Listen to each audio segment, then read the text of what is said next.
Mi hija tocó a la puerta a las 3 de la mañana. Mi corazón casi se detiene cuando miré por la mirilla y la vi allí, empapada por la lluvia. ¿El problema? Llevaba 5 años muerta, y cuando abrí la puerta me susurró algo que solo nosotras dos sabíamos. Un secreto que nunca le conté a nadie. Lo que sucedió después cambió todo lo que creía sobre la muerte y sobre la vida. Pero antes de continuar, checa si ya estás suscrito al canal y escribe en los comentarios. ¿Desde dónde estás viendo este video? Nos encanta saber hasta dónde están llegando nuestras historias. Mi nombre es Teresa, tengo 62 años y vivo sola desde que mi esposo falleció. Pero no fue la soledad lo que casi me mata.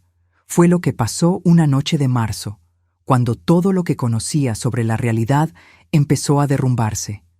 Todo empezó con el teléfono sonando en medio de la noche. Estaba durmiendo cuando el ruido me arrancó de un sueño confuso. Abrí los ojos y lo primero que vi fue el reloj digital en la mesita de noche. 03:17. Mi corazón ya estaba acelerado antes de que entendiera lo que estaba pasando.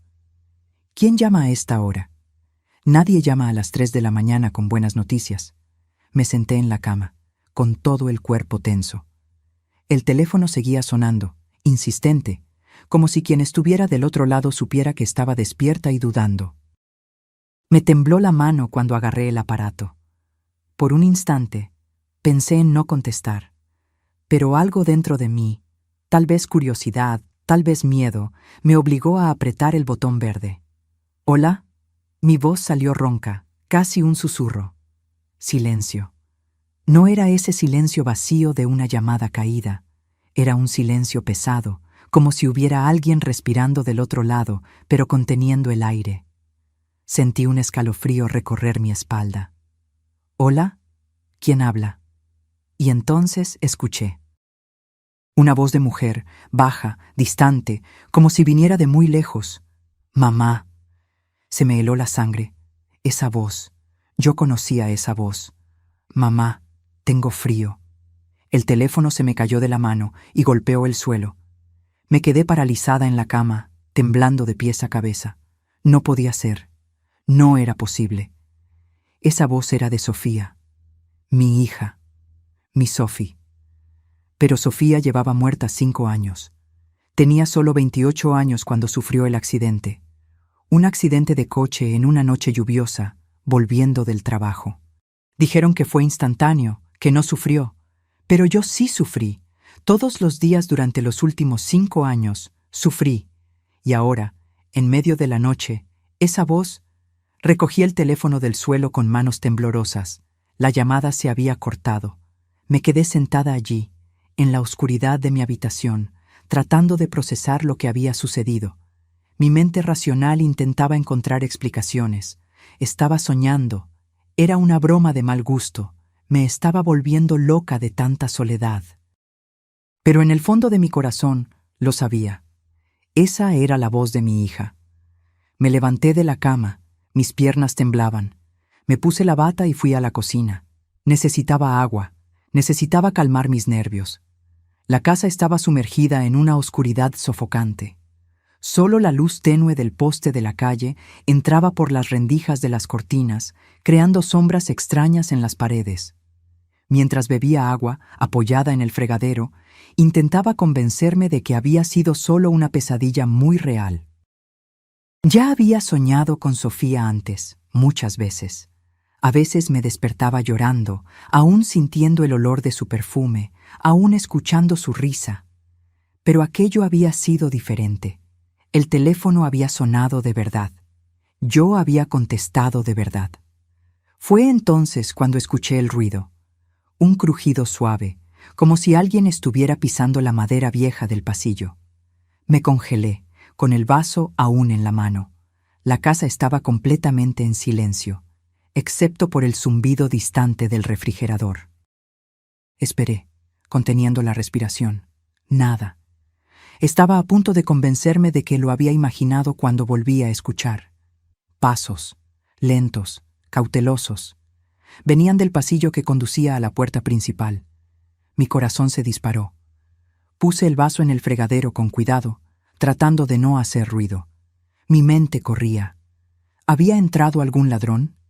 Pero estaba segura de haber cerrado todas las puertas con llave antes de dormir. Siempre lo hacía, religiosamente, desde que me quedé sola. Los pasos se detuvieron. Todo quedó en silencio de nuevo, y entonces escuché la voz. Mamá. Venía de la sala. La misma voz baja, distante, la voz de Sofía. Mis piernas se movieron solas. Caminé por el pasillo oscuro, con el corazón latiendo tan fuerte que podía escucharlo en mis oídos. La puerta de la sala estaba entreabierta. Una luz tenue, azulada, venía de dentro. Empujé la puerta lentamente. La sala estaba vacía, pero el televisor estaba encendido. No con algún canal, solo esa pantalla azul de sin señal, iluminando la habitación con su luz fantasmal. Estaba segura, absolutamente segura, de haber apagado el televisor antes de dormir. Me acerqué despacio, como si el televisor fuera a explotar en cualquier momento. Fue cuando noté. En la pantalla empañada, reflejado en la luz azul, había algo escrito. No, no escrito. Dibujado. Como si alguien hubiera pasado el dedo en el polvo de la pantalla. Un corazón. El mismo corazón simple que Sofía dibujaba en todo cuando era niña. En tarjetas de cumpleaños, en notas, incluso en los márgenes de los cuadernos de la escuela. Siempre el mismo corazón torpe, un poco chueco del lado derecho. Mis piernas flaquearon. Me agarré al brazo del sillón para no caerme. ¿Sophie? Mi voz salió tan baja que apenas pude escucharme. El televisor se apagó solo. La sala se sumergió en la oscuridad. Y entonces escuché los golpes en la puerta. Toc, toc, toc. 3 golpes suaves, rítmicos. El mismo ritmo que Sofía usaba cuando llegaba tarde a casa y no quería asustarme. Siempre tocaba así, 3 veces, pausado, para que yo supiera que era ella. Me giré lentamente hacia la puerta principal. Todo mi cuerpo temblaba. Una parte de mí quería correr a la habitación y cerrar la puerta con llave, pero otra parte, una parte más grande y más fuerte, quería abrir esa puerta. Necesitaba abrir. Caminé hasta allí como si estuviera en trance. Mi mano alcanzó la perilla, helada al tacto. Respiré hondo. Giré la llave. Abrí la puerta. El pasillo del edificio estaba vacío y oscuro. Las luces automáticas ni siquiera se habían encendido. Solo el silencio y las sombras me miraban.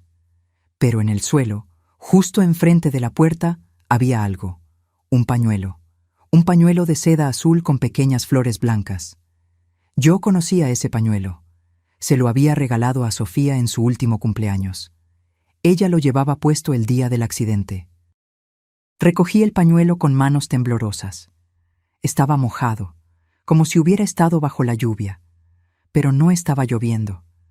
Presioné la tela contra mi rostro y sentí el perfume. El perfume de Sofía todavía estaba allí, débil pero inconfundible. Fue cuando me desplomé. Caí de rodillas allí mismo, en el umbral de la puerta, sosteniendo ese pañuelo y llorando. Llorando por todo lo que había perdido, por todos los años de dolor, y ahora por esta crueldad imposible de algo, o alguien, haciéndome creer que ella estaba de vuelta. No sé cuánto tiempo estuve allí. Cuando finalmente logré levantarme y cerrar la puerta, el cielo ya comenzaba a clarear. Volví a la habitación, pero ya no pude dormir. Me quedé sentada en la cama, sosteniendo el pañuelo, tratando de entender lo que estaba pasando. La luz del día trajo un poco de cordura de vuelta. En la claridad de la mañana, todo parecía menos aterrador, más explicable. Tal vez había tenido un episodio. Tal vez era el estrés, la soledad, el duelo no resuelto. Había leído sobre eso. Personas que sufren pérdidas traumáticas a veces tienen alucinaciones vívidas. Pero el pañuelo estaba allí, real y tangible en mis manos. Decidí no contárselo a nadie. ¿Quién me creería? Mi hermana ya pensaba que estaba demasiado deprimida, siempre sugiriéndome terapia. Si le contaba que estaba escuchando la voz de Sofía y encontrando sus pertenencias apareciendo misteriosamente, me internaría sin pensarlo 2 veces. Intenté seguir mi rutina. Tomé café, vi las noticias, fingí que todo era normal, pero mis ojos siempre volvían al pañuelo, dejado sobre la mesita de la sala. Prueba de que no lo había imaginado todo. Por la tarde decidí hacer algo que no hacía en años: abrir el cuarto de Sofía. Después de que murió, cerré ese cuarto con llave y tiré la llave en un cajón. No podía entrar allí, ver sus cosas, sentir su ausencia de forma tan concreta. Era más fácil fingir que el cuarto no existía. Pero ahora, después de lo que había pasado, necesitaba entrar.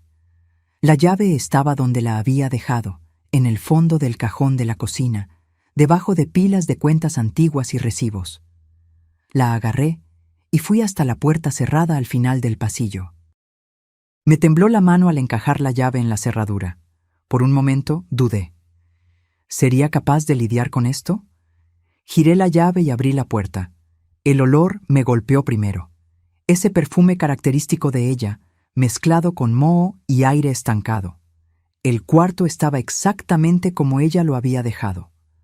La cama aún deshecha del último día que durmió allí. Ropa tirada en la silla. Libros apilados en la mesita de noche.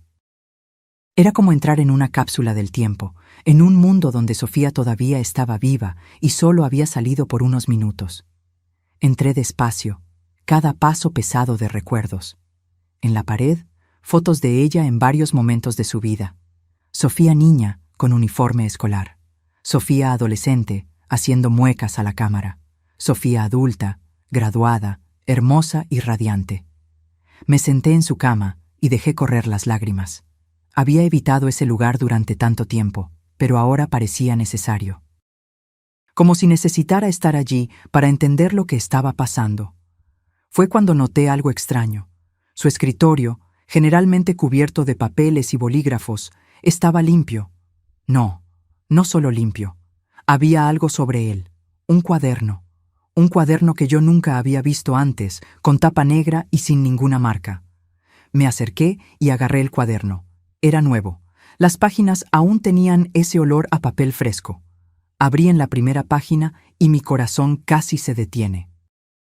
Estaba escrito, con la letra de Sofía, para mi mamá. Lee cuando estés lista. Me quedé paralizada, sosteniendo ese cuaderno. La letra era inconfundiblemente de ella. Esa caligrafía que yo conocía tan bien, con las S siempre un poco chuecas y los puntos sobre las I transformados en pequeños círculos. ¿Pero cómo? Este cuaderno no estaba aquí antes. Estaba segura. ¿O sí? Mi mente intentaba encontrar explicaciones racionales. Tal vez yo lo había puesto allí y lo había olvidado. Tal vez Sofía me lo había dejado antes de morir y yo, en medio del dolor, simplemente no lo había procesado. Pero no. Yo conocía cada centímetro de ese cuarto. Había sido la última persona en entrar allí antes de cerrar la puerta con llave. Este cuaderno no existía. Con manos temblorosas, pasé la página. Mamá, si estás leyendo esto, entonces logré llegar hasta ti. Sé que estás confundida, asustada. Lo entiendo, pero necesito que me escuches. Necesito que sepas la verdad sobre lo que me pasó. Mi estómago se revolvió. Me senté en la silla del escritorio, incapaz de mantenerme de pie. Continué leyendo. El accidente no fue un accidente. Descubrí algo, mamá. Algo que alguien no quería que yo supiera. Y por eso me silenciaron. Pero la muerte no es el final. No cuando hay verdades no contadas, no cuando hay justicia por hacer. Mis manos temblaban tanto que apenas podía sostener el cuaderno. Esto no podía ser real. Era imposible. Las personas muertas no escriben mensajes. No aparecen en sueños tan vívidos. No dejan sus pertenencias en puertas. Pero, ¿y si...? Sacudí la cabeza, tratando de alejar los pensamientos locos. Necesitaba ayuda. No podía lidiar con esto sola. Agarré mi celular y llamé a la única persona en la que podía confiar. Mi sobrina Jimena. Jimena era psicóloga. Si alguien podría ayudarme a entender si me estaba volviendo loca o si realmente estaba sucediendo algo, sería ella. La llamada cayó en el buzón de voz. Intenté 2 veces más. Nada. Dejé un mensaje pidiéndole que me llamara urgentemente. Volví mi atención al cuaderno. Había más texto, pero antes de que pudiera seguir leyendo, mi celular sonó. Contesté rápido, esperando que fuera Jimena. Teresa. Era una voz masculina. Tardé un segundo en reconocer. Fernando, el exnovio de Sofía. ¿Fernando? ¿Hola? Mi voz salió extraña incluso para mí. Disculpa que te llame así, de la nada. Sé que ha pasado tiempo, pero necesito hablar contigo. Personalmente. Es sobre Sophie. Mi corazón se aceleró. ¿Qué sobre ella? Hubo una pausa larga del otro lado. No puedo hablar por teléfono. ¿Podemos vernos? ¿Hoy mismo? Había algo en su voz. Urgencia, miedo tal vez. ¿Está todo bien, Fernando? No, nada está bien. Por favor, Teresa. Es importante. Cuestión de vida o muerte. Esas palabras se quedaron resonando en mi cabeza después de que colgué. Fernando había terminado con Sofía pocos meses antes del accidente. Ella había quedado devastada en ese momento, aunque nunca me había contado exactamente lo que había pasado entre ellos. Y ahora, 5 años después, él aparecía queriendo hablar sobre ella con urgencia. Acordamos vernos en una cafetería en el centro, cerca de Coyoacán, en 2 horas. Esto me daba tiempo de tratar de procesar lo que estaba pasando. Guardé el cuaderno en mi bolso. No iba a dejarlo allí, no después de todo lo que había sucedido. Me di una ducha rápida y me vestí. Mientras me ponía labial en el espejo del baño, tuve la clara sensación de estar siendo observada. Me giré rápido, pero no había nadie. Solo mi reflejo mirándome, con ojos cansados y asustados. La cafetería era un lugar pequeño y acogedor que a Sofía le encantaba. Ironía o no, Fernando había elegido justamente allí. Llegué primero y pedí un té. Mis manos seguían temblando. Intentaba parecer normal, pero con cada persona que pasaba por la puerta, mi corazón daba un brinco. Fernando llegó 15 minutos después. Había envejecido en esos 5 años. El cabello estaba canoso en las sienes, arrugas profundas alrededor de los ojos. Pero lo que más me impactó fue la expresión en su rostro. Puro miedo. Teresa. Se sentó rápidamente, mirando a su alrededor como si esperara ser seguido. Gracias por venir. Fernando, ¿qué está pasando? Me estás asustando. Respiró hondo. Se pasó las manos por el rostro. Debí haber contado esto hace mucho tiempo. Debí haber ido a la policía. Debí haber hecho algo, pero tenía miedo. Todavía lo tengo. ¿Contado qué? Se inclinó hacia adelante, bajando la voz. El accidente de Sophie no fue un accidente. Alguien saboteó su coche. Sus palabras confirmaban lo que había leído en el cuaderno. Sentí que el suelo se derrumbaba bajo mis pies. ¿Cómo lo sabes? Porque ella me lo contó. Una semana antes de morir, apareció en mi casa aterrorizada. Dijo que había descubierto algo en el trabajo. Algo grande. Documentos falsos, desvío de dinero, no sé todos los detalles. Ella trabajaba en una gran empresa de inversiones en Santa Fe. Tenía acceso a mucha información confidencial. Sofía nunca me había contado nada sobre problemas en el trabajo, pero yo tampoco la presionaba mucho. Ella siempre fue reservada sobre esas cosas. Y luego, presioné. Dijo que iba a denunciar, que tenía pruebas de todo, pero estaba asustada porque el esquema involucraba a gente poderosa, muy poderosa. Intenté convencerla de que no hiciera nada, que simplemente saliera de la empresa y lo olvidara. Peleamos feo. Fue la última vez que hablé con ella antes del accidente. ¿Y nunca le contaste esto a la policía? Bajó la mirada. Tenía miedo. Después de que murió, empecé a recibir amenazas, llamadas anónimas, mensajes extraños. diciéndome que me quedara callado, que no hiciera preguntas. Fui un cobarde, Teresa, soy un cobarde. Pero ahora me están siguiendo. Estoy seguro de eso. Y anoche... Se detuvo, las manos temblando mientras agarraba su celular. Me mostró una foto. Era la puerta de su departamento, y escrito con pintura roja en letras grandes: silencio o muerte. Sentí un escalofrío recorrer mi cuerpo. Fernando, tienes que ir a la policía ahora. No puedo, no sin pruebas, y por eso estoy aquí. Necesito saber si Sofía te dejó algo, algún documento, alguna memoria USB, cualquier cosa. Me dijo que había guardado copias de las pruebas en un lugar seguro. Pensé en el cuaderno en mi bolso. ¿Sería eso? Pero el cuaderno solo había empezado a escribir sobre verdades y conspiración, nada concreto aún. Ella nunca me dio nada, respondí.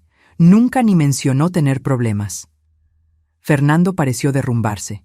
Entonces estamos perdidos. Sin pruebas, esas personas seguirán impunes y seguirán detrás de cualquiera que represente una amenaza.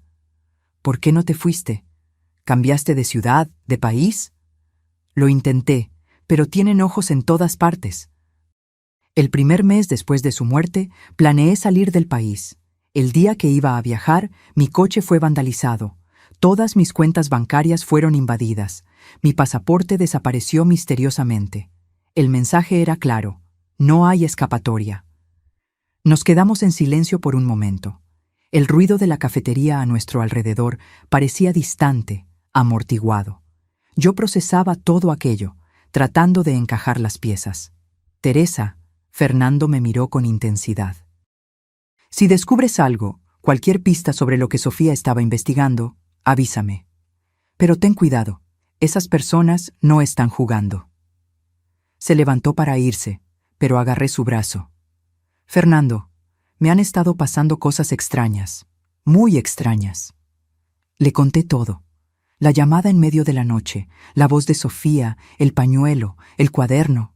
Me escuchó en silencio y su expresión se fue volviendo cada vez más grave. ¿Leíste todo el cuaderno? Todavía no, solo el comienzo. Léelo, tal vez sea eso.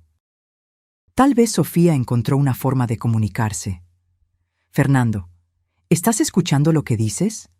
Las personas muertas no escriben cuadernos. Él sonrió tristemente. Hace 5 años habría estado de acuerdo contigo, pero después de todo lo que he visto, todo lo que he pasado, ya no sé qué es posible o imposible. Después de que se fue, me quedé sentada allí, con el té ya frío frente a mí. Agarré el cuaderno del bolso y abrí en la página donde me había detenido. Mamá, sé que es difícil de creer, pero estoy aquí, de alguna forma, atrapada entre mundos. No puedo descansar mientras mis asesinos estén libres. Necesito tu ayuda. Eres la única persona en la que puedo confiar ahora. Continué leyendo, y con cada línea mi horror aumentaba. En mi computadora hay una carpeta oculta.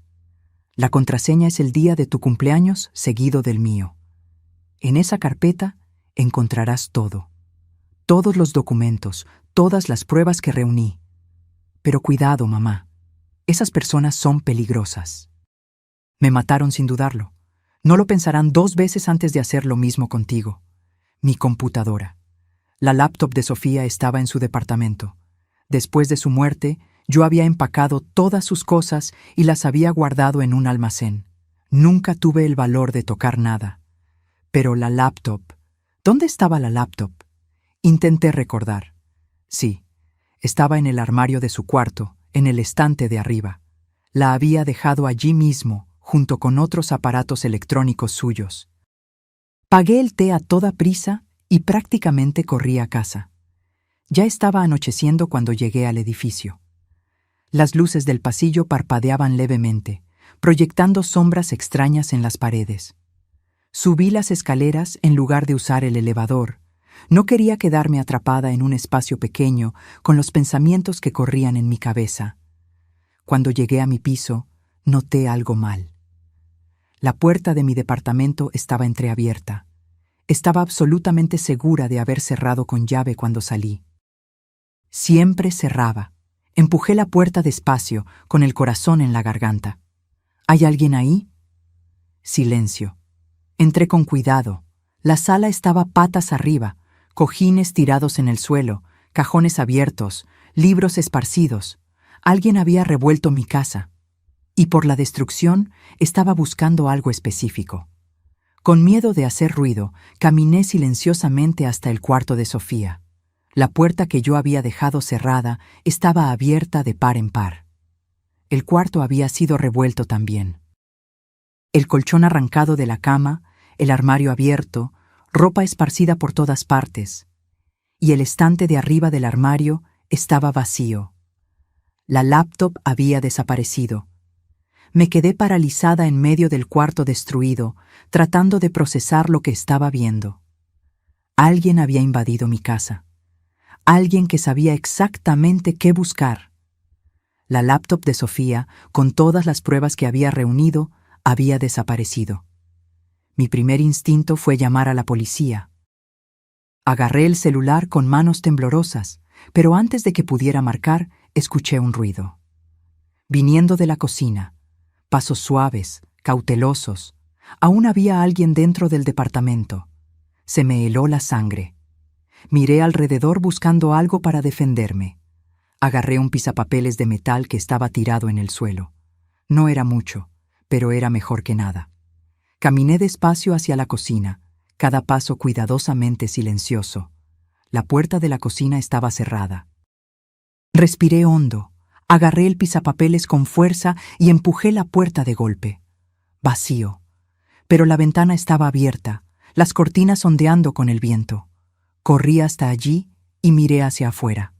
Era solo el tercer piso, pero no había nadie en la escalera de incendios. Quienquiera que estuviera allí había logrado huir rápido. Cerré la ventana con llave y finalmente llamé a la policía. Mientras esperaba, intenté ver si se había robado algo más. Mi televisor seguía allí, mi computadora, mi bolso con dinero y tarjetas. Quien había invadido no estaba detrás de un robo común. Querían específicamente la laptop de Sofía. La policía llegó media hora después. 2 agentes aburridos que anotaron todo mecánicamente y me dijeron que tenían pocas posibilidades de recuperar la laptop. Cuando pregunté si podría haber sido algo dirigido, me miraron como si estuviera siendo paranoica. Señora, probablemente fue algún vicioso buscando cosas para vender, dijo uno de ellos. Hemos tenido varios casos así en el vecindario. No valía la pena discutir. No lo entenderían. No sin parecer una loca hablando sobre cuadernos apareciendo de la nada y voces de hijas muertas al teléfono. Después de que se fueron, intenté arreglar un poco el desorden, pero estaba demasiado exhausta, física y emocionalmente. Me senté en el sillón, sosteniendo el cuaderno que, por suerte, todavía estaba en mi bolso. Fue cuando mi celular sonó. Número desconocido.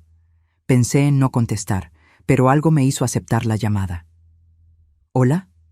Respiración pesada del otro lado.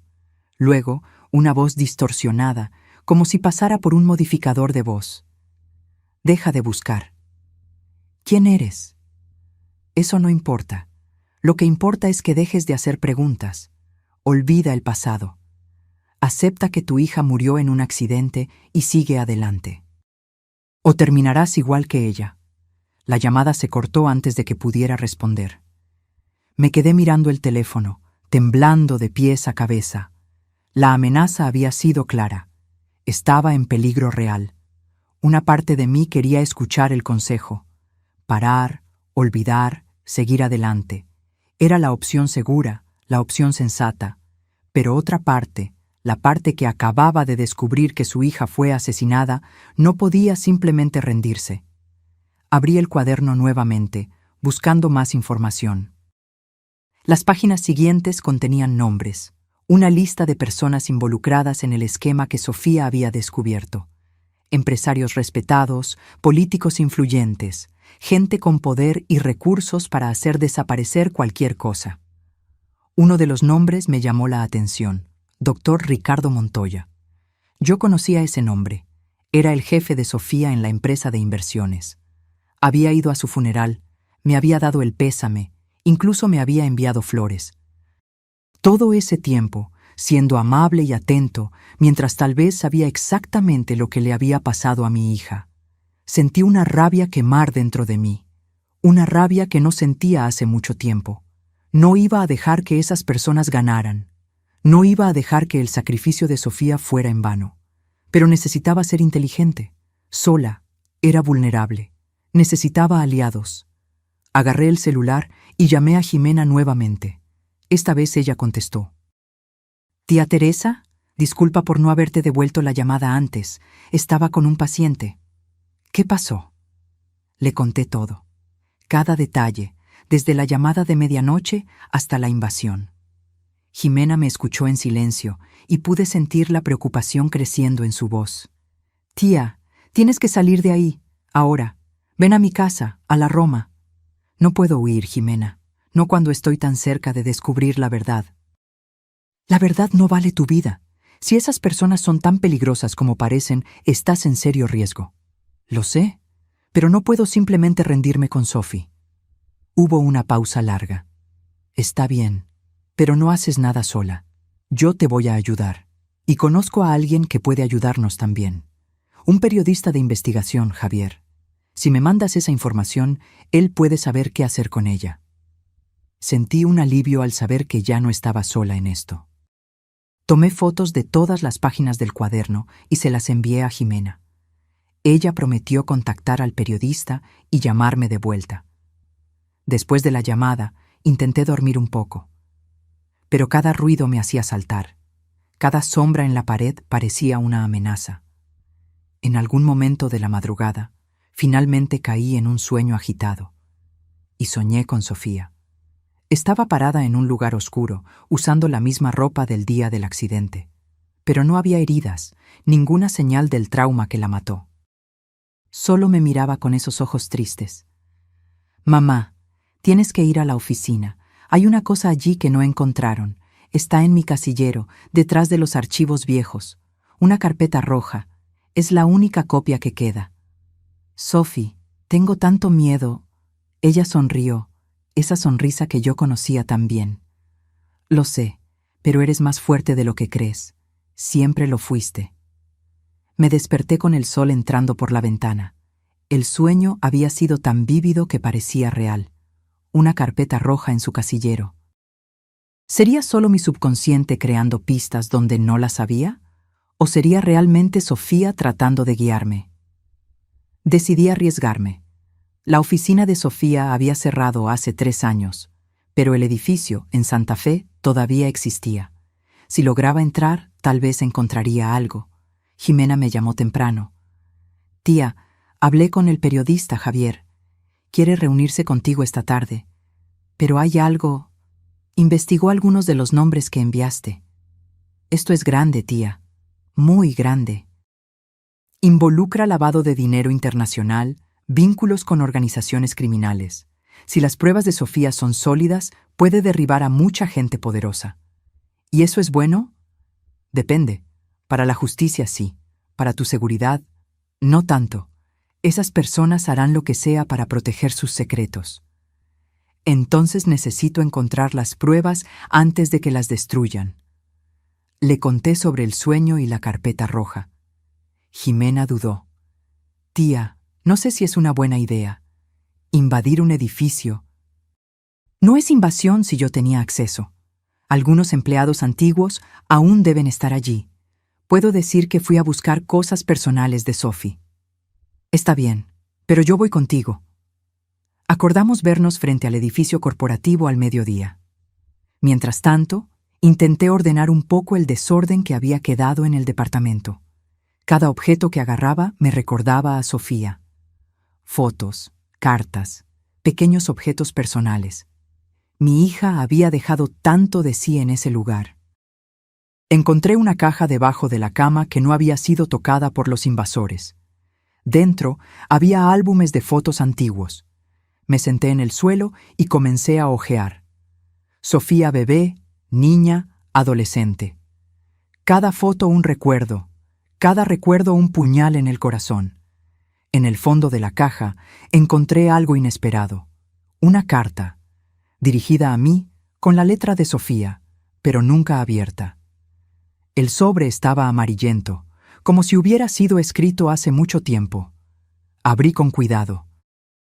La carta estaba fechada 6 años atrás, un año antes del accidente.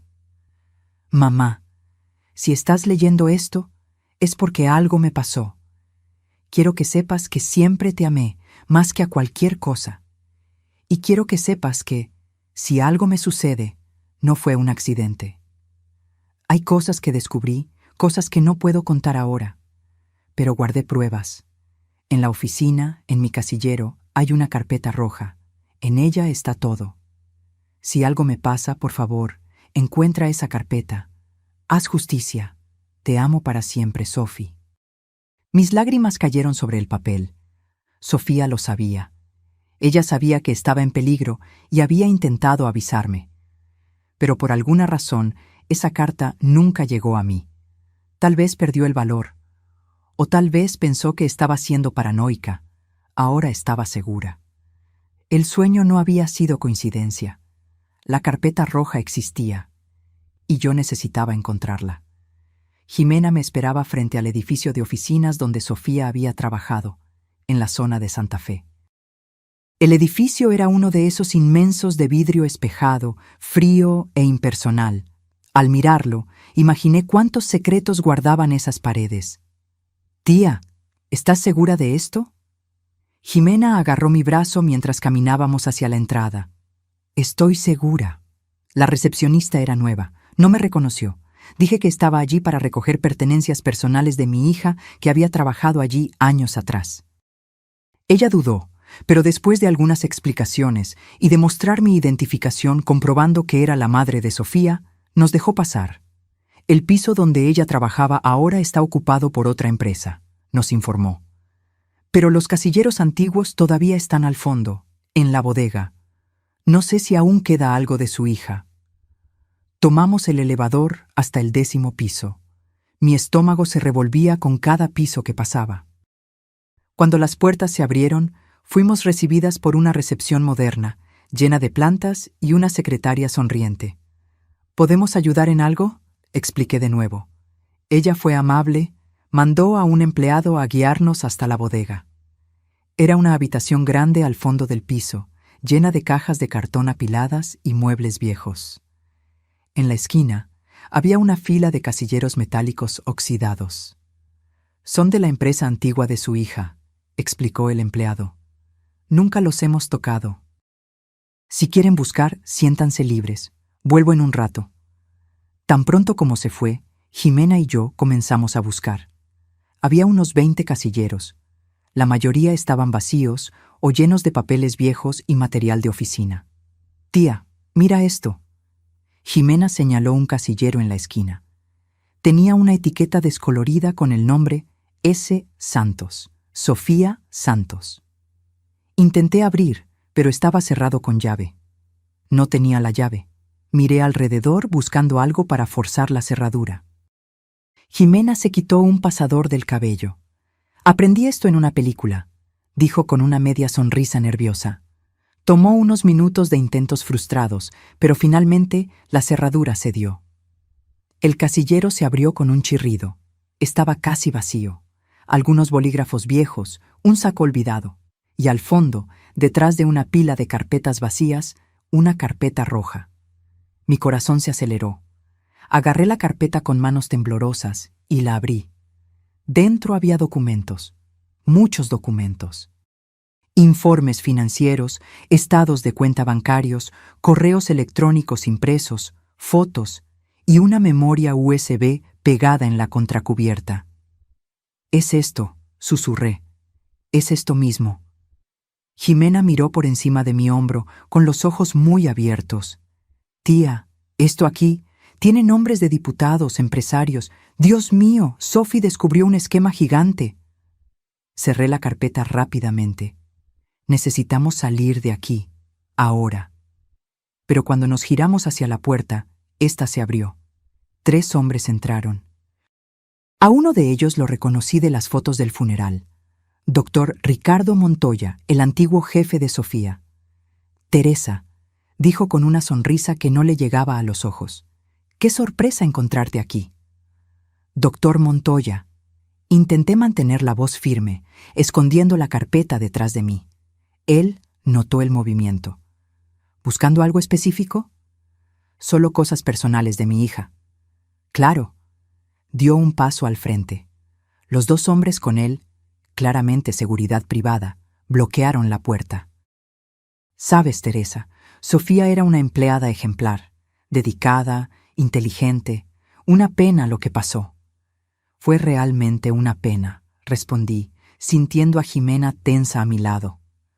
Un accidente tan trágico. Los accidentes pasan, se encogió de hombros, especialmente cuando las personas se meten en cosas que no deberían. ¿Cómo mi hija? Su sonrisa desapareció. Sofía era demasiado curiosa para su propio bien. Hacía preguntas, investigaba cosas que no le incumbían. Intenté avisarle. Pero ella no quiso escuchar. Entonces lo admites. Mi voz salió más fuerte de lo que esperaba. Tú la mataste. Él se rió. Yo no maté a nadie, Teresa. Yo simplemente dejé que la naturaleza siguiera su curso. Frenos defectuosos son tan comunes en coches viejos. Sentí a Jimena agarrar mi mano. Estaba aterrorizada. Podía sentirlo. ¿Qué quieres?, pregunté. Esa carpeta roja que estás sosteniendo. Es lo único que quedó. Pensábamos haber destruido todas las copias, pero Sofía era lista. Escondió una donde no buscaríamos. ¿Y si no la doy? Él gesticuló a los guardias de seguridad. Entonces vamos a tener que tomarla. Y sería una pena si algo les pasara a ti y a tu sobrina. Otro accidente trágico. Miré a Ximena. Estaba pálida, pero había determinación en sus ojos. Miré la carpeta en mis manos, todo el trabajo de Sofía, todas las pruebas, todo por lo que había muerto. No, dije. Ricardo Montoya levantó las cejas. No, no la voy a entregar. Mi hija murió por esto. No voy a dejar que sea en vano. Él suspiró. Como quieras. Hizo una señal a los guardias. Ellos comenzaron a avanzar. Yo sabía que no tenía oportunidad contra ellos. Pero antes de que pudieran acercarse, la puerta de la bodega se abrió de golpe. ¡Policía! ¡Nadie se mueva! 3 policías entraron, armas en mano. Detrás de ellos reconocí a Fernando. Él había llamado a la policía. ¿Qué significa esto? Ricardo Montoya intentó mantener la compostura, pero yo vi el pánico en sus ojos. Ricardo Montoya. Uno de los policías se adelantó. Usted está arrestado por homicidio calificado, asociación delictuosa y lavado de dinero. Esto es ridículo. Ustedes no tienen pruebas de nada. Levanté la carpeta roja. Sí tenemos, todas aquí. El rostro de Ricardo Montoya palideció. Me miró con un odio puro. No sabes con quién te estás metiendo. Sí sé, respondí. Con asesinos y van a pagar. Los policías esposaron a Ricardo y a sus guardias. Mientras se los llevaban, Fernando se acercó. Recibí tu mensaje de Jimena.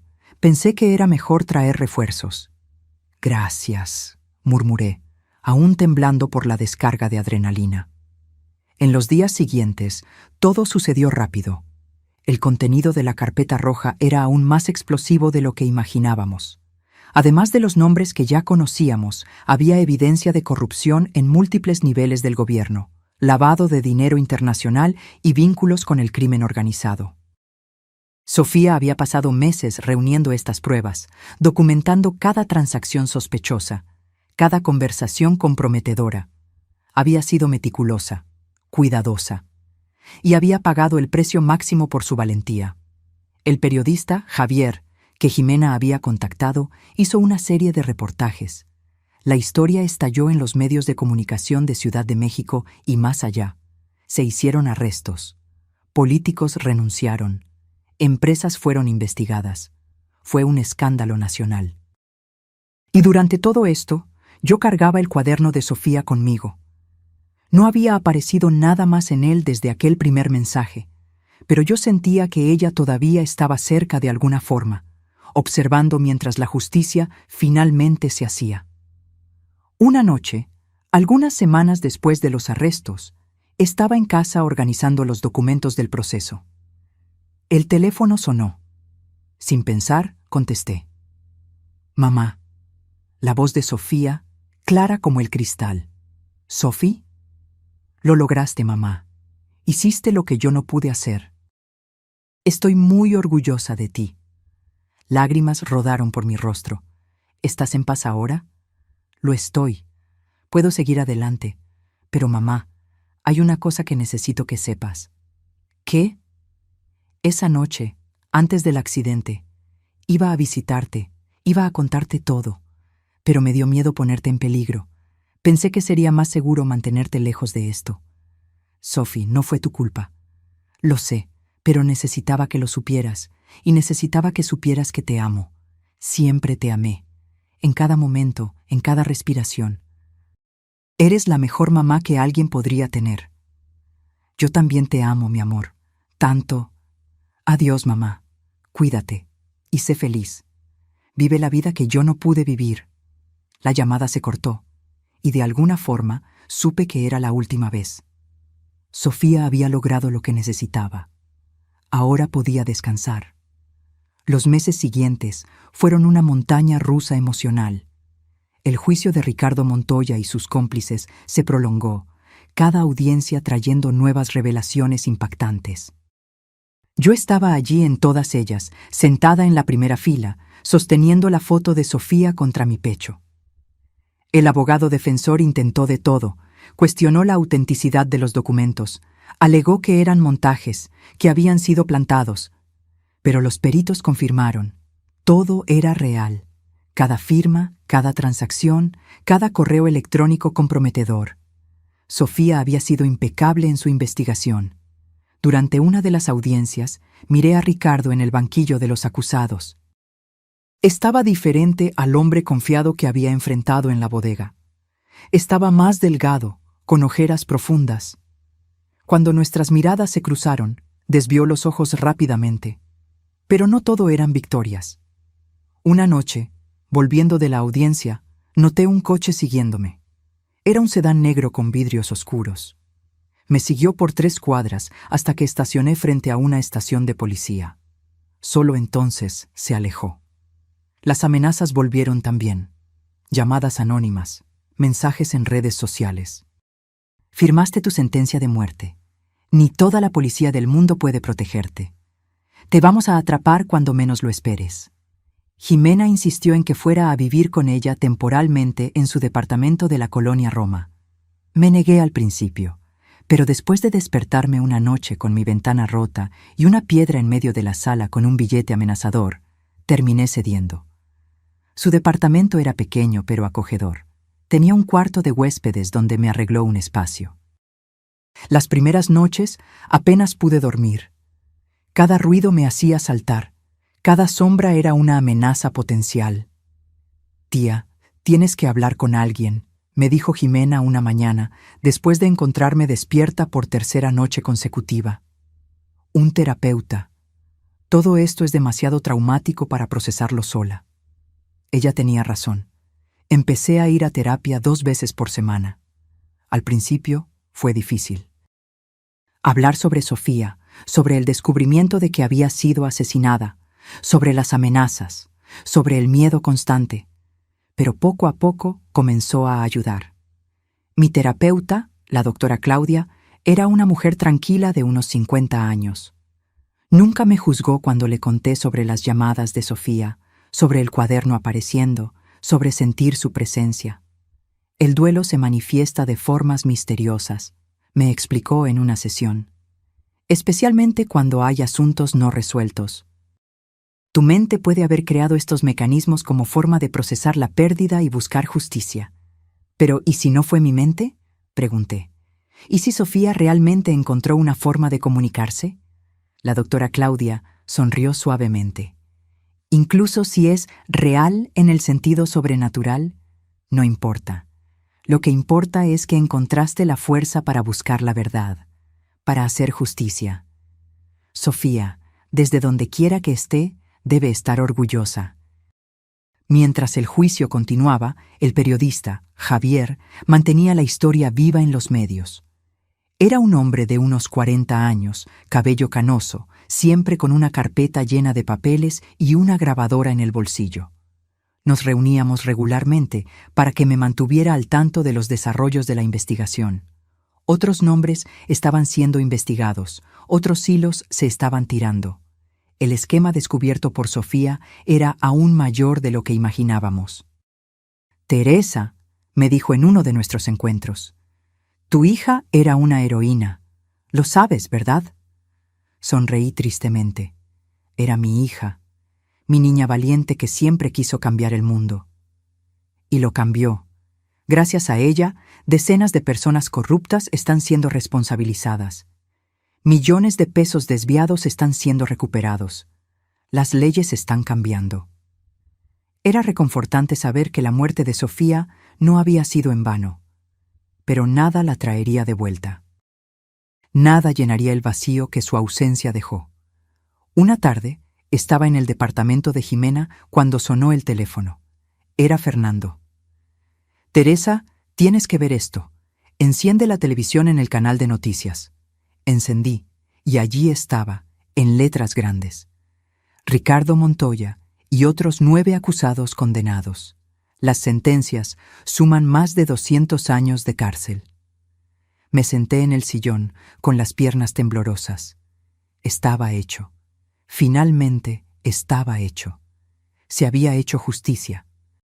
Jimena llegó del trabajo y me encontró llorando en el sillón, aún viendo las noticias. Se sentó a mi lado y me abrazó.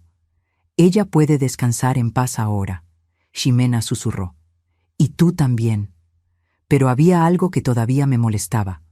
Un nombre en la lista de Sofía que nunca había sido mencionado en el juicio. Un nombre que yo reconocía pero no lograba recordar de dónde.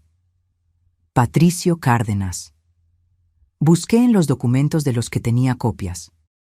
Patricio Cárdenas aparecía en varios correos electrónicos, siempre de forma periférica. Nunca directamente involucrado, pero siempre cerca, como una sombra. Le pregunté a Javier sobre él en nuestra próxima reunión. «Ah, Cárdenas», frunció el ceño. «Ese es complicado. Es un empresario muy bien conectado, abogado de profesión. Mucha gente poderosa lo tiene como asesor. Pero es escurridizo como una anguila. Nunca pudimos obtener pruebas concretas contra él». ¿Pero estaba involucrado? Probablemente, pero ¿sabes cómo es?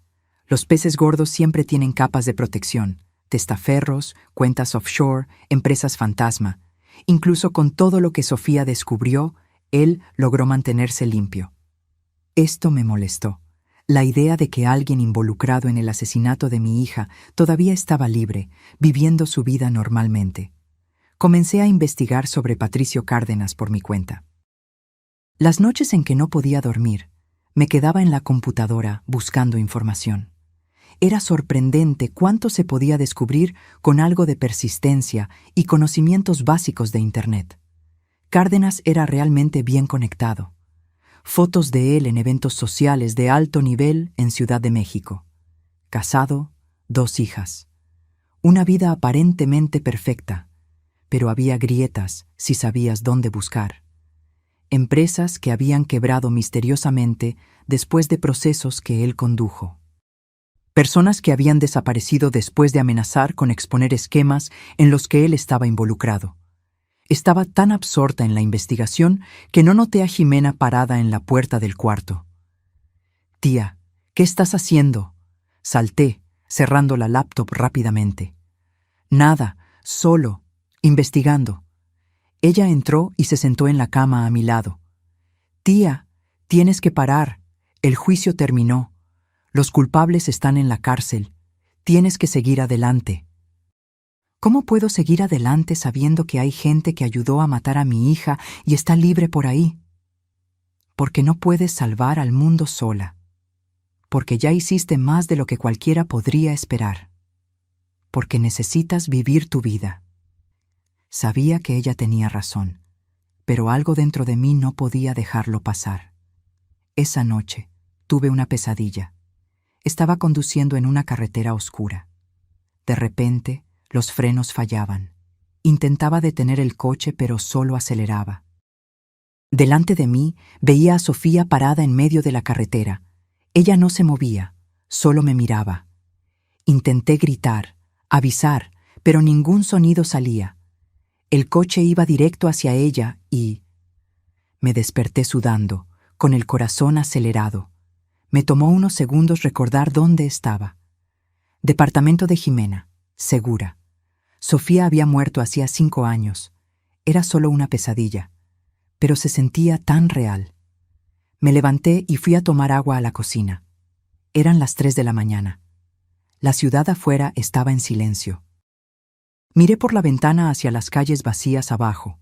Fue entonces cuando vi un coche estacionado al otro lado de la calle, sedán negro, motor apagado, pero había alguien dentro. Podía ver el brillo de un cigarro encendido. Mi estómago se revolvió. Estaba siendo vigilada. Desperté a Jimena. Ella también vio el coche. Llamamos a la policía. Cuando la patrulla llegó, 15 minutos después, el sedán ya se había ido.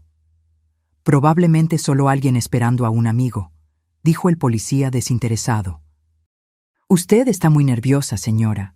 Comprensible, después de todo lo que ha pasado. Pero yo lo sabía.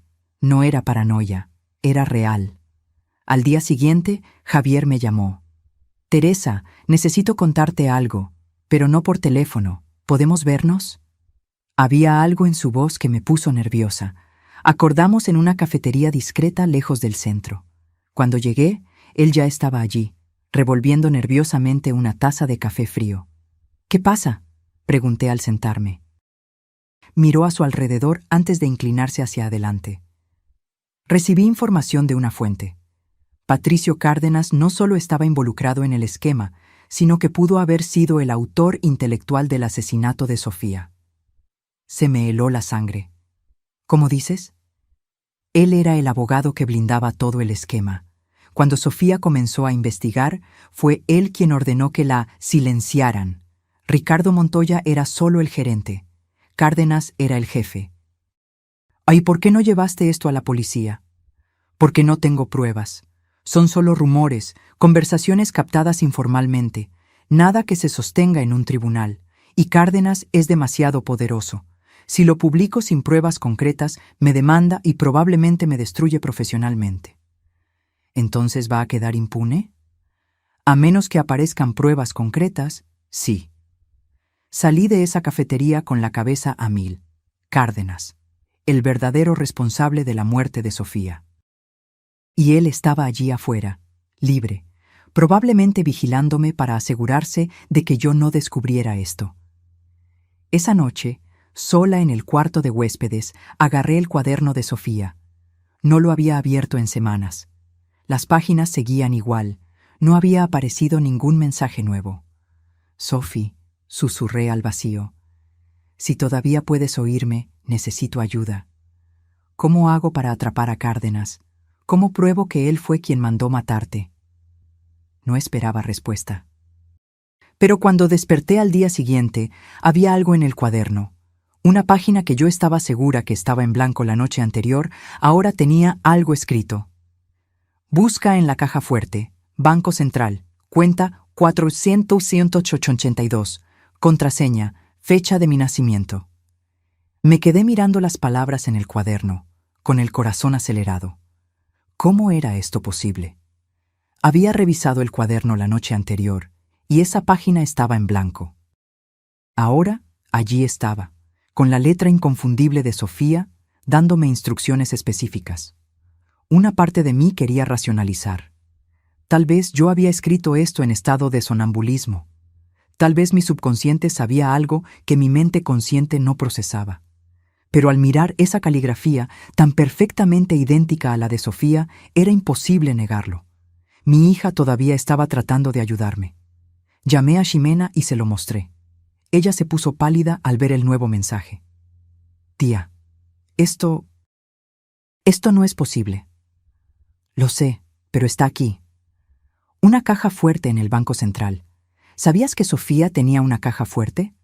Sacudí la cabeza. No tenía ni idea. Sofía nunca había mencionado nada sobre una caja fuerte, pero tenía sentido. Si estaba investigando algo tan peligroso, habría guardado las pruebas más importantes en algún lugar seguro. ¿Y qué era más seguro que una caja fuerte de banco? Fuimos juntas al Banco Central de Ciudad de México a la mañana siguiente. Mi estómago estaba revuelto de nerviosismo. Presenté mi identificación y el número de la caja fuerte. La empleada verificó en el sistema. ¿Usted es Teresa Santos? Sí. Está listada aquí como cotitular de la caja fuerte número 4782, junto con Sofía Santos. Mi corazón dio un salto. Sofía me había puesto como cotitular. Ella había planeado esto. Había garantizado que, si algo le pasaba, yo tendría acceso. Voy a necesitar que ponga la contraseña, señora, dijo la empleada, guiándome a una sala privada donde se encontraba la caja fuerte. Introduje la fecha de nacimiento de Sofía en el panel electrónico. Un clic. La puerta pesada se abrió. Dentro de la caja fuerte había una caja de metal.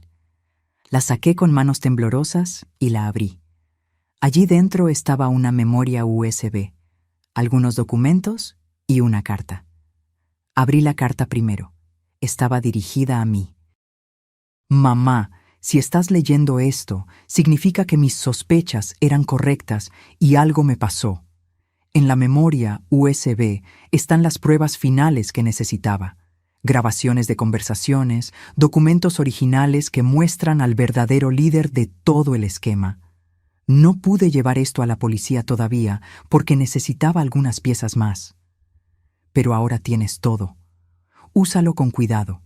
Estas personas son peligrosas, pero sé que eres lo suficientemente fuerte para hacer lo correcto. Te amo eternamente, Sophie.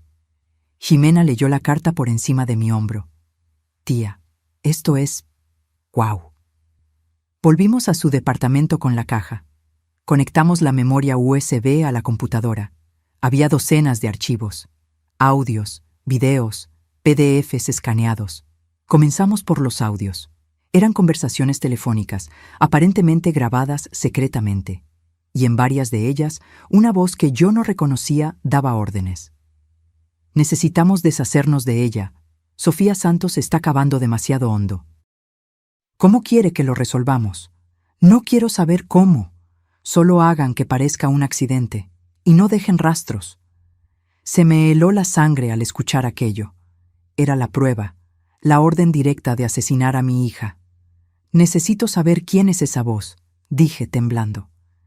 Jimena estaba investigando en los otros archivos. Tía, mira esto, videos. Abrimos uno de los videos. Era una grabación temblorosa, aparentemente hecha a escondidas en un smartphone. Mostraba una oficina lujosa. Y allí, sentado detrás de un escritorio enorme, estaba Patricio Cárdenas. El plan está funcionando perfectamente, decía a alguien fuera de cámara. Estamos desviando millones y nadie sospecha. Pero tenemos un problema. Una auditora comenzó a hacer preguntas. Sofía Santos. ¿Qué quiere que hagamos, señor? Resuélvanlo, discretamente. Detuve el video. Estaba temblando tanto que apenas podía sostener el ratón. Ahí estaba. La prueba concreta de que Patricio Cárdenas había ordenado el asesinato de Sofía. Necesitamos llevar esto a la policía. Ahora, dijo Jimena. Pero antes de que pudiéramos hacer cualquier cosa, su celular sonó. Era un número desconocido. Ella dudó antes de contestar, poniendo el altavoz. ¿Ximena Ferreira? Una voz masculina, tranquila, casi gentil. ¿Quién es? Eso no importa. Lo que importa es que sé lo que tienen. El contenido de la caja fuerte de Sofía. Nos miramos la una a la otra, el pánico creciendo. ¿Cómo lo sabe? Tengo ojos en muchos lugares.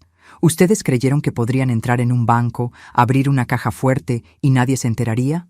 Por favor. ¿Qué quieres? Pregunté, tomando el teléfono de las manos de Jimena. Teresa, siempre quise hablar directamente contigo. Soy Patricio Cárdenas. Sentí que el suelo desaparecía bajo mis pies. Mira, Teresa, siento mucho lo que pasó con tu hija, de verdad. Pero se metió en cosas peligrosas. No me dejó opción. Tú la mataste. Mi voz salió como un gruñido. Yo di órdenes para que se resolviera el problema. Es diferente. Es la misma cosa. Él suspiró. Ustedes tienen pruebas contra mí. Entiendo. Pero aquí está la cuestión. Si intentan usar esas pruebas, ustedes dos mueren. Así de simple. Yo tengo recursos, Teresa. Recursos que ni siquiera puedes imaginar. ¿Nos estás amenazando? Estoy siendo realista. Sofía intentó ser una heroína. Mira dónde la llevó eso. ¿Quieren el mismo destino? Prefiero morir que dejarte impune. Qué noble. Pero piensa en tu sobrina. Jimena tiene toda la vida por delante, un novio, una carrera prometedora. Sería una pena desperdiciar todo eso por culpa de un sentido equivocado de la justicia. Jimena estaba pálida a mi lado, las manos temblándole. Voy a hacer una propuesta, Cárdenas continuó. Destruyan las pruebas, olviden todo esto, y a cambio, yo garantizo que ustedes vivan en paz. Nunca más sabrán de mí. Pueden seguir con sus vidas.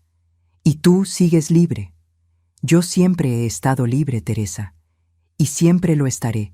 La diferencia es si tú y Jimena van a estar vivas para verlo. La llamada se cortó. Nos quedamos allí sentadas en silencio por un largo momento. La memoria USB todavía estaba conectada a la computadora, la pantalla mostrando los archivos que podrían destruir a Cárdenas. ¿Qué hacemos? Jimena susurró. La miré. Mi sobrina, mi única familia que quedaba. Estaba aterrorizada, y con razón. Cárdenas no estaba mintiendo. Había matado a Sofía sin dudarlo. Haría lo mismo con nosotras. Pero si destruíamos las pruebas, Sofía habría muerto en vano. El verdadero culpable quedaría libre, y seguiría haciendo víctimas. Tía, por favor. Jimena agarró mi mano. No vale la pena. Sophie ya se fue. Yo todavía estoy aquí. Tú todavía estás aquí. Necesitamos pensar en nosotras. Ella tenía razón. La opción sensata, segura, era hacer lo que Cárdenas quería. Destruir todo y seguir adelante. Pero miré la memoria USB, a las pruebas que Sofía había arriesgado y perdido la vida por reunir, y supe que no podía simplemente rendirme. Ximena, no tienes que estar involucrada en esto. Vuelve a tu casa, a tu vida. Yo voy a hacer esto sola. No, no te voy a dejar. Esto puede matarte. Entonces moriremos juntas. Pero no vamos a dejar que ese monstruo gane. Miré a mi sobrina con lágrimas en los ojos. Era tan valiente, tan parecida a Sofía en ese momento. Está bien, pero vamos a hacerlo de la manera correcta, con protección. Llamamos a Javier, el periodista. Le contamos todo, le enviamos copias de todos los archivos. Él se quedó en silencio por un largo tiempo después de ver las pruebas. Esto lo va a destruir, completamente. Pero amenazó con matarnos si lo publicamos. Entonces, necesitamos protección policial. Voy a hablar con mis contactos y voy a publicar todo. Si las pruebas son públicas, matarlas no servirá de nada. Era un plan arriesgado, pero era el mejor que teníamos. Javier trabajó rápido. En 48 horas el artículo estaba listo. Una investigación completa con todas las pruebas que Sofía había reunido, más los audios y videos de la caja fuerte. Todo documentado, verificado, irrefutable. La noche antes de la publicación no pude dormir. Jimena tampoco. Nos quedamos sentadas en la sala, con las luces encendidas, esperando.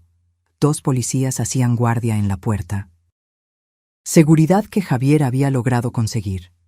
A las 6 de la mañana el artículo salió al aire. A las 6:05 mi teléfono comenzó a sonar sin parar. Periodistas queriendo entrevista, amigos preguntando si todo estaba bien, desconocidos ofreciendo apoyo. A las 7 llamaron de la policía. Patricio Cárdenas había sido arrestado en su casa, en Polanco, junto con 3 cómplices más. Encendí la televisión. Allí estaba, en todas las cadenas de noticias. Arrestado el abogado Patricio Cárdenas. Nuevas pruebas revelan papel central en esquema de corrupción y homicidio. Me desplomé en el sillón, llorando. Estaba hecho. Finalmente, verdaderamente hecho. Jimena me abrazó. Sophie está en paz ahora. Asentí sin poder hablar. Esa noche, abrí el cuaderno de Sofía una vez más. Había un último mensaje, escrito en una letra que parecía estar desapareciendo. Gracias, mamá. Ahora puedo irme. Te amo para siempre. Sé feliz. Y entonces, mientras yo miraba, las letras comenzaron a desaparecer, una por una, borrándose como si nunca hubieran existido, hasta que la página quedó completamente en blanco. Sentí una presencia a mi lado. No era aterradora o fría, era cálida, familiar. Y entonces escuché, no con mis oídos, sino con mi corazón, la voz de Sofía. Adiós, mamá. Adiós, mi amor. Susurré al vacío. Descansa ahora. Y por primera vez en 5 años sentí que ella realmente estaba en paz. Los meses siguientes al segundo juicio fueron un borrón de audiencias, testimonios y atención mediática. Pero esta vez era diferente. Ya no había miedo, ya no había amenazas. Patricio Cárdenas y sus cómplices estaban en la cárcel y las pruebas contra ellos eran incuestionables. Su juicio fue aún más mediático que el de Ricardo Montoya. Después de todo, estábamos hablando de uno de los abogados más poderosos del país, alguien que había transitado en los círculos más altos durante décadas. Su caída fue espectacular. Yo estaba allí en todas las audiencias, sentada en la misma primera fila, sosteniendo la foto de Sofía, pero ahora había otros a mi lado. Jimena, Fernando, Javier. Ya no estaba sola en esta lucha. Cárdenas intentó de todo. Sus abogados eran los mejores que el dinero podía comprar. Alegaron que las grabaciones eran ilegales, que habían sido editadas, que estaban sacadas de contexto. Pero no importaba. La fiscalía había reconstruido el esquema entero. Cada transacción, cada orden, cada muerte que él había ordenado a lo largo de los años. Sofía no había sido la primera, solo la más reciente. Cuando finalmente llegó el día del veredicto, el tribunal estaba abarrotado. Periodistas, víctimas de otros crímenes que Cárdenas había cometido, curiosos, todos queriendo ver al hombre poderoso finalmente responder por sus crímenes. Patricio Cárdenas fue declarado culpable de todos los crímenes. Homicidio calificado, asociación delictuosa, lavado de dinero, corrupción activa. La lista era larga. La sentencia fue aún más larga, 87 años de prisión. Cuando el juez golpeó el martillo, escuché un suspiro colectivo en la sala. Era el sonido de la justicia finalmente haciéndose. Salí del tribunal ese día sintiendo como si un peso gigantesco hubiera sido quitado de mis hombros. Sofía podía descansar. Yo podía descansar. Jimena y yo fuimos directamente al panteón. Había flores frescas en la tumba de Sofía. Alguien había estado allí recientemente. Pensé en Fernando, que visitaba la tumba todas las semanas sin falta. Lo logramos, Sophie, dije en voz baja, arrodillándome junto a la lápida. Atrapamos a todos. Puedes descansar ahora. El viento sopló suavemente, moviendo las flores, y por un momento juro que sentí a Sofía allí con nosotras. No de forma aterradora o sobrenatural como antes, solo, presente, en paz. Esa noche volví a mi departamento por primera vez en meses. Había vivido con Jimena desde las amenazas, pero ahora finalmente me sentía segura para volver. El departamento estaba exactamente como lo había dejado. El desorden de la invasión había sido arreglado, gracias a Jimena, pero todo estaba en el mismo lugar. Las fotos de Sofía en las paredes, sus cosas esparcidas por el departamento. Caminé por las habitaciones, tocando cada objeto, cada recuerdo. Era doloroso, pero era un tipo diferente de dolor.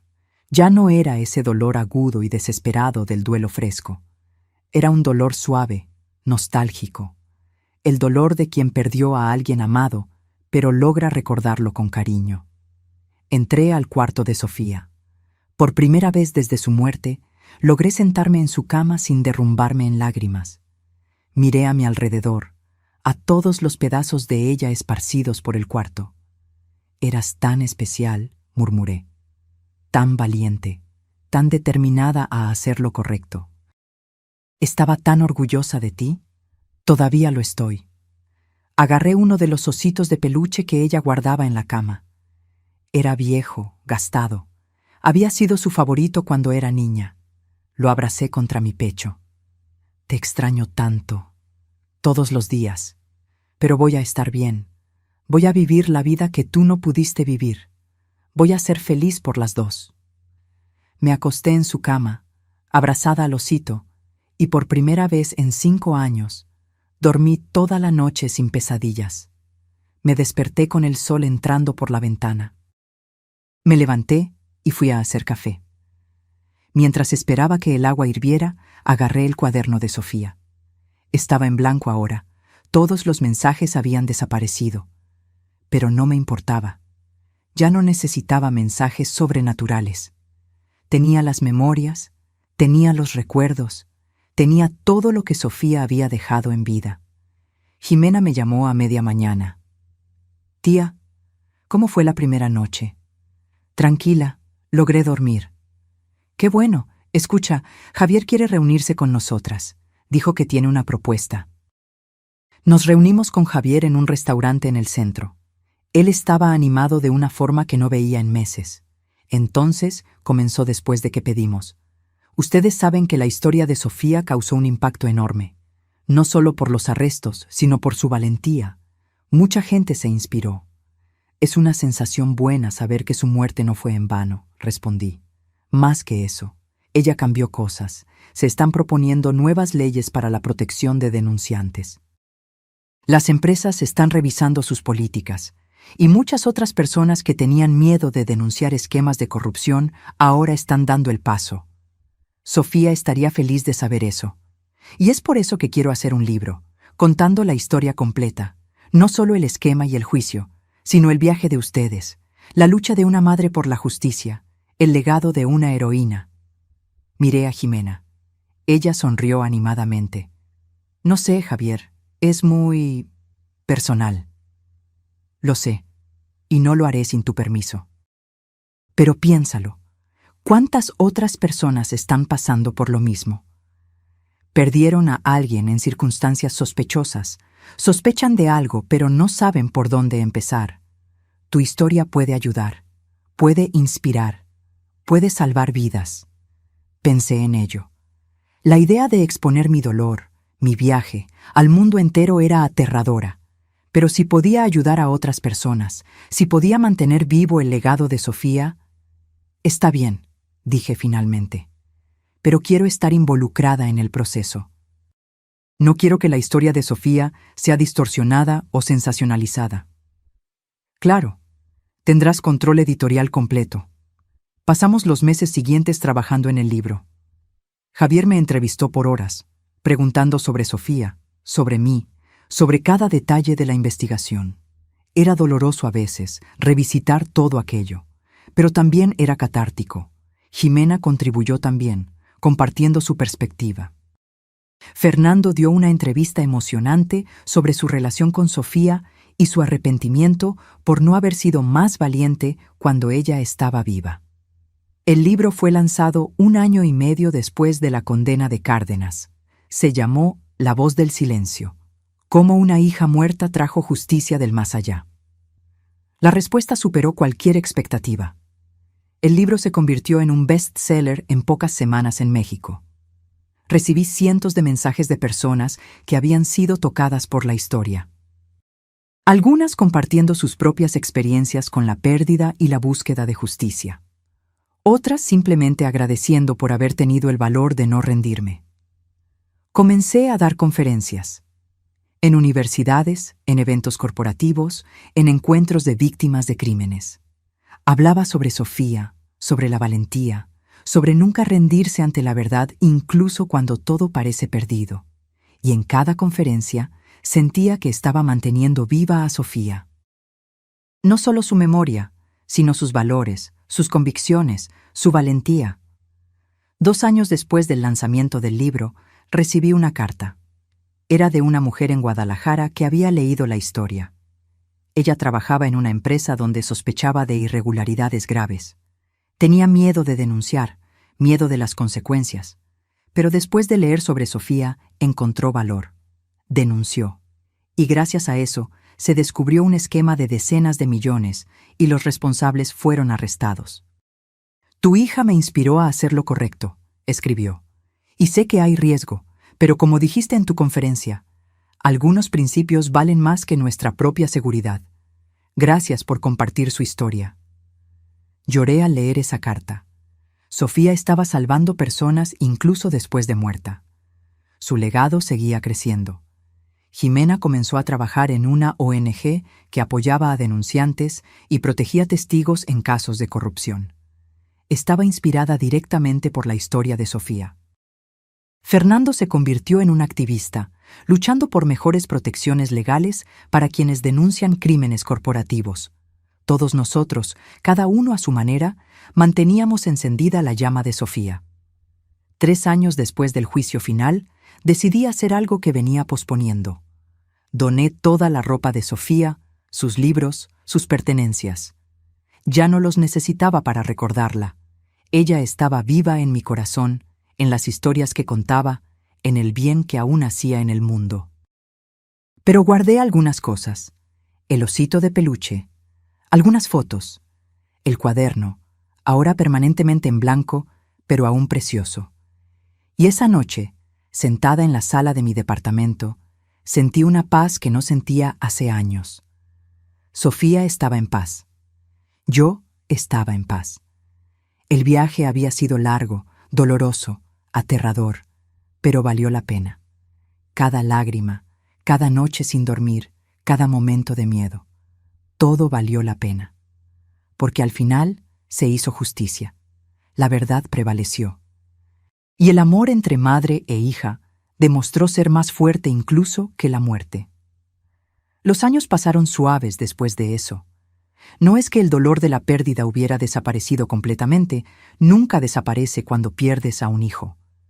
Pero aprendí a llevar ese dolor de una forma diferente, ya no como un peso abrumador, sino como un recuerdo constante de cuánto amor compartimos. Mi departamento cambió a lo largo de los años. Hice una pequeña remodelación, pinté las paredes, compré muebles nuevos. Pero mantuve una habitación exactamente como estaba. El cuarto de Sofía. Se convirtió en un tipo de santuario, no en un sentido mórbido, sino como un lugar para recordar. Amigos y familia que visitaban siempre pasaban por allí, miraban las fotos, compartían recuerdos. Jimena se casó. Fue una ceremonia pequeña pero hermosa. Llevó un ramo con la foto de Sofía atada a las flores. Para que mi prima esté aquí conmigo, explicó con lágrimas en los ojos. Lloré durante toda la ceremonia, lágrimas de felicidad mezcladas con tristeza.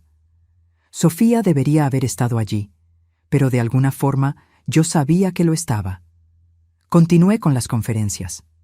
Viajé por todo México contando la historia, y en cada ciudad encontraba personas con sus propias historias de pérdida, de lucha, de búsqueda de justicia. Muchas veces me quedaba horas después de las conferencias solo conversando, escuchando, apoyando. Una mujer en particular me marcó. Ella había perdido a su hijo en circunstancias sospechosas 5 años antes en Monterrey. La policía había archivado el caso como suicidio, pero ella sabía que no era verdad. Después de escucharme hablar, decidió reabrir la investigación. 1 año después, me llamó llorando. Habían descubierto que su hijo había sido asesinado por un compañero de trabajo. El asesino fue condenado. Me diste esperanza cuando ya no tenía ninguna, me dijo. Gracias. Pero no todo era mirar hacia atrás. Poco a poco fui reaprendiendo a vivir en el presente, a hacer planes para el futuro. Volví a pintar. Era un hobby que había abandonado hace décadas. Compré pinturas, lienzos, pinceles. Al principio, pintaba solo a Sofía.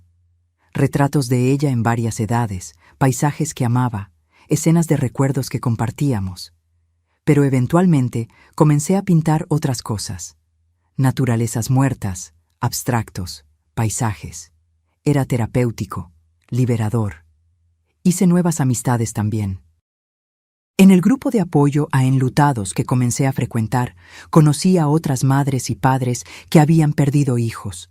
Nos reuníamos semanalmente, compartíamos nuestros dolores, nuestras alegrías, nos apoyábamos. Ellos entendían de una forma que nadie más podía. Una de esas amigas, Carmen, se volvió especialmente cercana. Ella había perdido a su hija en un accidente de tráfico hacía 8 años. Nos identificamos inmediatamente. Comenzamos a tomar café juntas, salir a caminar, ir al cine. Era reconfortante tener a alguien que entendía el dolor sin necesidad de explicaciones. 5 años después del juicio final, hubo un evento especial. El gobierno estaba inaugurando una nueva ley de protección a denunciantes y le habían dado el nombre de Sofía, Ley Sofía Santos de protección a los denunciantes de crímenes corporativos. Fui invitada a la ceremonia en el Palacio Nacional de la Ciudad de México. Jimena, Fernando y Javier fueron conmigo. Fue surreal ver el nombre de mi hija grabado en bronce en una placa, saber que su legado estaba literalmente cambiando el país. Durante mi discurso en la ceremonia, casi no pude terminar. Miraba esa placa, a todas esas personas importantes allí reunidas por la valentía de mi hija, y las lágrimas simplemente no paraban. Sofía no quería ser heroína, logré decir. Ella solo quería hacer lo correcto, y pagó el precio máximo por eso. Pero su muerte no fue en vano. Cada persona que esta ley proteja, cada denuncia que conduzca a la justicia, cada esquema que sea desmantelado, todo eso es su legado. Y yo no podría estar más orgullosa. Después de la ceremonia, varias personas me buscaron. Denunciantes que habían sido protegidos por la nueva ley. Fiscales que habían usado la ley para construir casos. Periodistas que habían investigado corrupción con las nuevas protecciones. Todos querían agradecer, compartir cómo Sofía había impactado sus vidas. Volví a casa de ese evento sintiendo una gratitud inmensa. Sofía estaba muerta. Sí. Pero estaba más viva que nunca en las vidas que tocaba, en los cambios que catalizaba. 7 años después de su muerte, finalmente logré visitar el lugar del accidente. Lo había evitado durante todo ese tiempo. No podía enfrentarlo. Pero ahora, sintiéndome más fuerte, más sanada, decidí ir. Era una carretera común, nada especial. Pero allí, en esa curva donde el coche de Sofía había salido de la pista, yo finalmente logré visualizar sus últimos momentos. Y en lugar de dolor paralizante, sentí una paz extraña. Puse flores en el lugar. Me quedé allí por un largo tiempo, solo observando el movimiento de los coches, sintiendo el viento, escuchando los pájaros. Hiciste la diferencia, Sophie, susurré.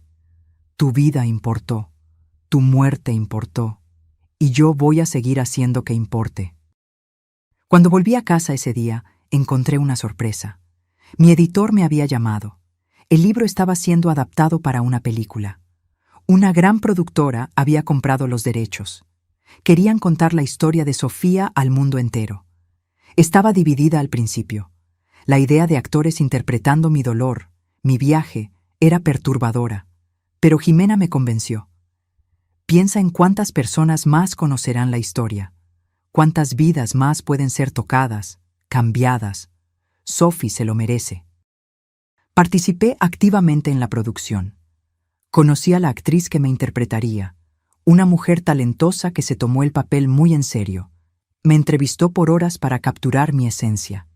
La actriz que interpretaba a Sofía era aún más dedicada, viendo todos los videos que yo tenía de mi hija, estudiando sus modales, su voz. La película se estrenó 3 años después. Fui a la premier con Jimena, Fernando, Carmen y varios otros amigos. Fue devastador verla. Ver la muerte de Sofía reescenificada, ver mi viaje de dolor y descubrimiento en la pantalla grande. Lloré durante toda la película, pero cuando las luces se encendieron y el cine entero se puso de pie en aplausos, supe que había valido la pena. La historia estaba siendo contada. El legado de Sofía estaba siendo esparcido. La película fue un éxito. Ganó premios, fue nominada al Oscar. Pero más importante, inició conversaciones. Sobre corrupción, sobre protección de denunciantes, sobre la valentía de hacer lo correcto incluso cuando cuesta todo. 10 años después de la muerte de Sofía, me desperté una mañana con una sensación extraña.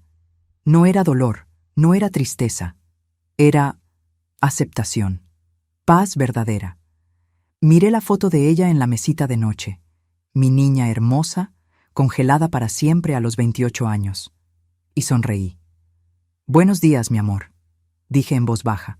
«Gracias, por todo, por haber sido mi hija, por haberme enseñado sobre la valentía, por seguir guiándome incluso después de partir».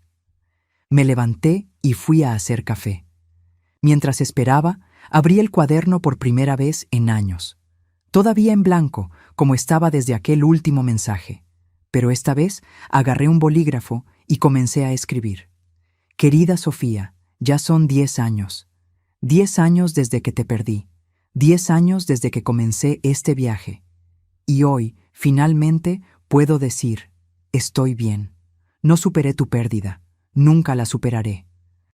Pero aprendí a vivir con ella.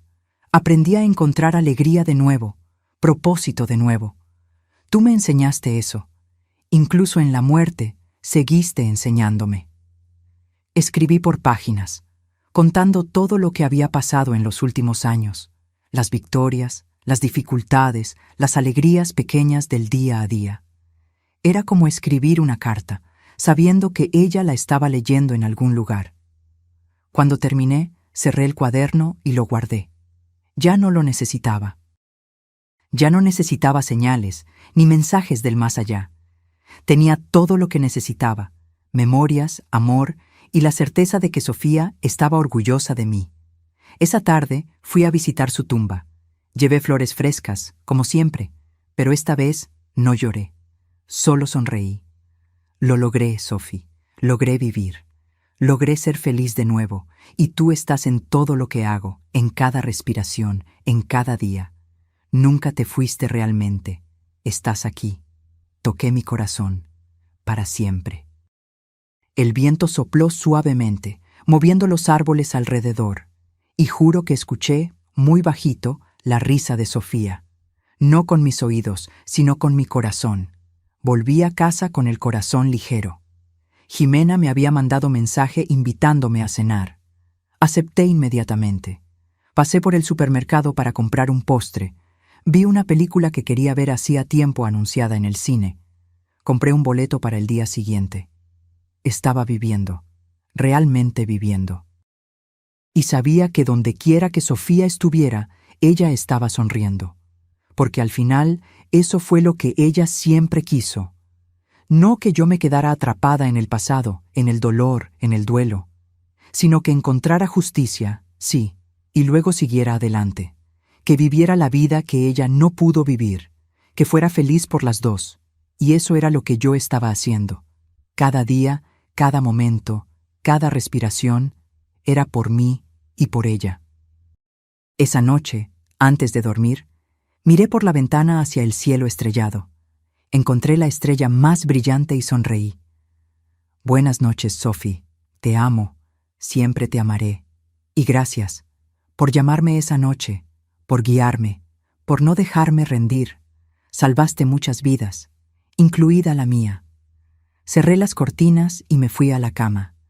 Por primera vez en 10 años, dormí sin peso en el corazón, sin culpa, sin dolor paralizante, sin remordimientos, solo con amor. Amor eterno por una hija que, incluso en la muerte, me había enseñado las mayores lecciones sobre vida, valentía y justicia. Y a la mañana siguiente me desperté con el sol dándome en el rostro y un pensamiento claro. Hoy sería un buen día, y mañana sería otro. Y yo seguiría viviendo, amando, marcando la diferencia. Por mí, por Sofía, por todos nosotros. Ahora, si te gustó esta historia, haz clic en suscribirte y dime en los comentarios qué parte te dejó boquiabierto. Ah, y no olvides hacerte miembro para tener acceso a videos exclusivos que no publico aquí. Te espero allí.